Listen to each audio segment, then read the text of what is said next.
Right now, many women across the US are afraid. Afraid that the government will soon track their cycles, jail them for missed periods, and remove all reproductive choice. It sounds dystopian, right?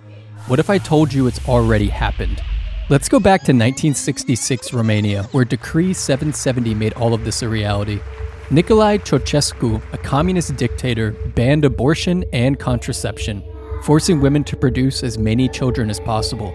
Let's get into it.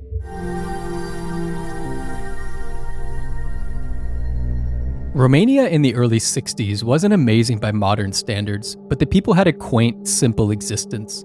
Imagine scattered villages with muddy roads and communist-style apartment blocks.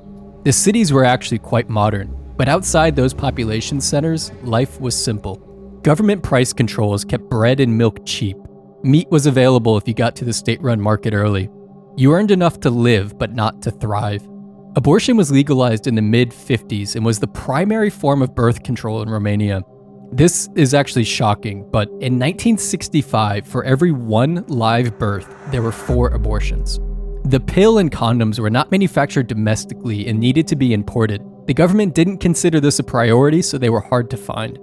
Families tended to stay small. Total fertility rates hovered right around replacement levels at 2.1 children per woman, meaning the overall population was static at about 20 million people. When Nicolae rose to power in 1965, he saw this static population as a betrayal of communist values.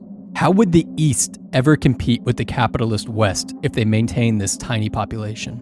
Nicolae wanted 30 million Romanians by the year 2000. He had a vision of a military and industrial superpower, and for that to become a reality, he needed bodies. Decree 770 dropped in October 1966. Abortion? Banned, unless you already had 4 kids. Contraception? Gone. These were not suggestions. This was a direct order from the highest levels of power, and it would be enforced. This decree turned a woman's body into a baby factory, and all factories come with a production quota.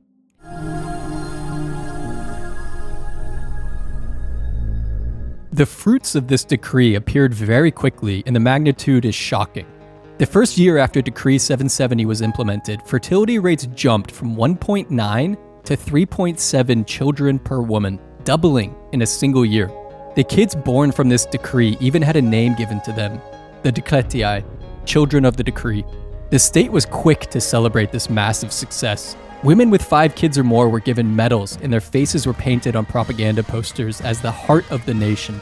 The regime made grand promises: nurseries for every newborn, bigger homes for bigger families, and extra cash delivered with each new child.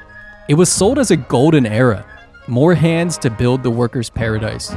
But the reality was much darker. With this huge influx of children, things started to break. First, the hospitals were overwhelmed. A shortage of doctors and cribs caused infant deaths to jump by 20% by 1968. Next, the schools began to collapse. 40 or 50 children were being squeezed shoulder to shoulder into classrooms. Students even took lessons in stairwells while the teachers scrambled. And finally, the families themselves began to break down. Food markets emptied fast and meat was hard to find. Eventually, food rationing was implemented to try and control the situation. As it became obvious that the state's promises would not be fulfilled, desperation began to set in. Illegal abortions skyrocketed. Some sources claim a 100% leap the first year after the decree. As a result of these illegal abortions and the overwhelmed hospitals, maternal deaths surged by over 40%. This level of chaos was not sustainable. By the early 1970s, a huge black market for contraception and abortions had developed. Tourists and truck drivers would smuggle birth control across the border, selling it for huge markups in Romania. Women took jobs abroad and came home with IUDs. Homemade remedies and DIY condoms began to proliferate. By 1971, the fertility rate was back to 2.6, barely above replacement, only 5 years after Decree 770 was implemented. In order to meet the goal of 30 million people by the year 2000, the state would need to take draconian actions.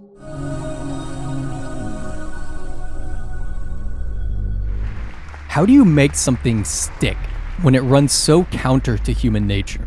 Nicolae turned Romania into a surveillance state. As a woman, your womb was the property of the nation.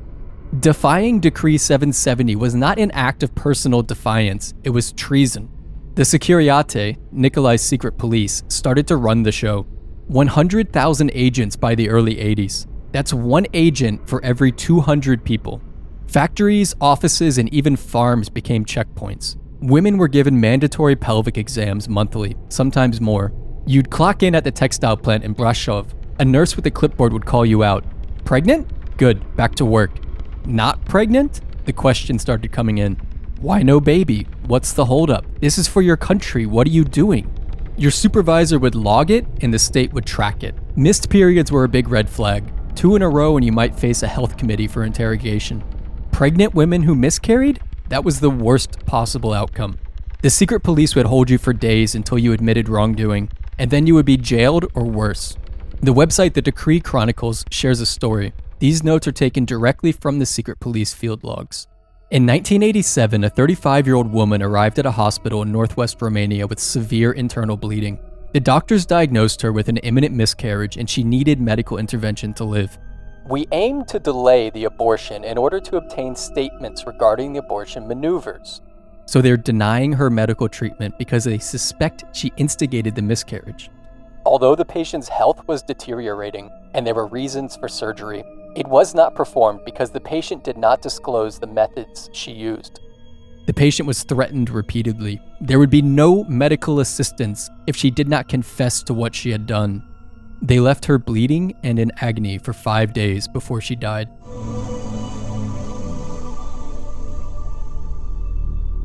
Despite all this suffering, at first glance, Romania looked like a winner. The economy was improving, actually one of the fastest growing in Europe during this period. Romania was considered a communist success story. The population was growing, and their industries pumped out steel, cement, and heavy machinery. But there's a catch. It was all supply, no demand, just like the kids. Nicolae poured investment into industry, betting big on exports that never actually materialized. A perfect metaphor for the baby boom he caused and then neglected to nurture. Even worse, this huge bet on industry was primarily funded by foreign debt. When the 80s arrived, they needed to start paying back that debt. The problem is, the golden era of prosperity they were expecting had never arrived. There was no money to pay back the loans. So instead, they decided to cut spending. To pay back this mountain of debt, Nicolae reduced government spending to the bare minimum while ramping up exports. If people don't want to buy your steel and cement, sell them your grain. And that's exactly what he did. Poverty exploded. 80% of people were living on less than $5 a day. Gasoline, sugar, and milk were strictly rationed. Women would spend hours waiting in bread lines, trying to feed the children they were forced to have. By this time, over 9,000 women had died from illegal abortions. Those are the official numbers, at least. Some say the actual number is more than double that. Mothers started to abandon their children en masse. By the end of the 1980s, it's estimated that 170,000 children were living in orphan homes. A quarter of these orphans were malnourished. Education and job prospects were non-existent. Industrial capacity in children had been overproduced for 20 years, and now it all came crashing down at once.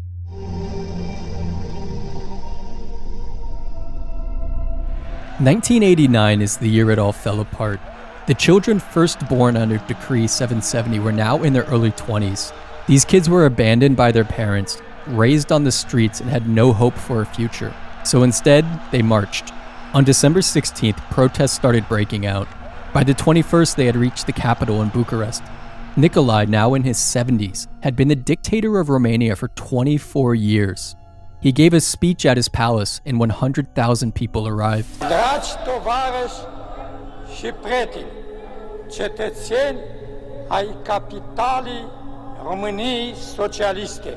The supporters you see waving red banners were bussed in from nearby factories. Security forces in the crowd are there to make sure people are supportive and enthusiastic.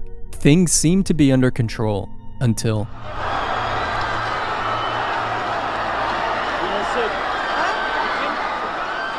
Nicolae's grip on the population had slipped. Riots started in the city that evening. People were shot and beaten by security forces. Witnesses recount stories of the military driving tanks into crowds, crushing people under their tracks. Over 1,000 people died in the street fighting the following 7 days. People in the crowd said, "We're going on." The feeling was they didn't care if they were going to die or not. They were not going to accept the totalitarian regime. the dictatorship any longer. Word reaches the people that the Minister of Defense has killed himself rather than obey orders to fire on the crowd. Eventually, the military abandoned Nicolae. He and his wife fled by helicopter off the palace rooftop. Their escape was short-lived. They were captured later that day by revolutionaries. On Christmas Day, Nicolae was put on trial and found guilty.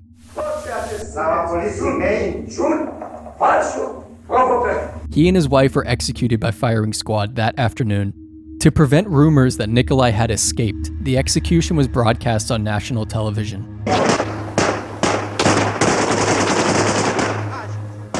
Nicolae's regime and his life were snuffed out by the very kids he forced into being.